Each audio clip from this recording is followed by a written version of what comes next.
A third parent sentenced to prison in the college admissions bribery scandal. Steven Semprevivo, a Los Angeles businessman, sentenced to 4 months after admitting to paying $400,000 to get his son into Georgetown as a fake tennis recruit. Dan Schorr is a former assistant district attorney. Dan, good morning to you. Morning. So what happened here and how did this one play out? Well, this is the third parent to be sentenced, and they've all gotten prison time. It's only been a few months, or with Felicity Huffman, 14 days, but there has been some incarceratory part of the sentence, and that's foreboding, I'm sure, for other people who are going to be sentenced later on, that they're not going to get away with this without jail time, it seems. The story that outraged so many people connected to Semprevivo is that after he pleaded guilty, his son sued Georgetown and said, you know, yeah, I got in under false pretenses, but you should have caught me. But that's your fault. They said you expelled me a couple of years after you should have known about the fraud. That suit was later withdrawn, but the prosecutors used that to argue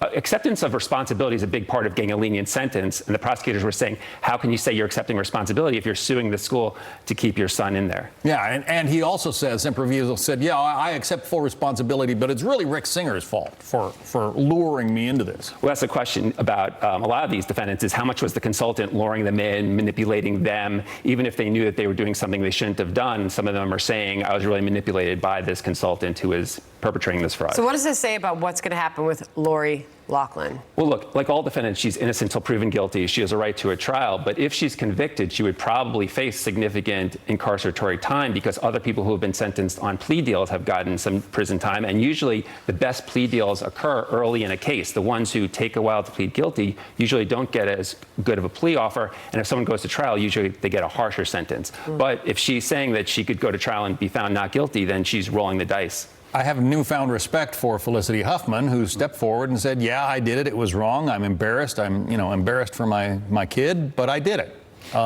That helps with the judge. Certainly, if you accept responsibility early, plead guilty, the prosecutor will make a more lenient recommendation. The judge will be more lenient. But every case is different, and some of the parents, including Lori Loughlin, are so far pleading not guilty. And her argument will probably be, I thought I was paying a consultant. Maybe I wasn't engaged in a fraud.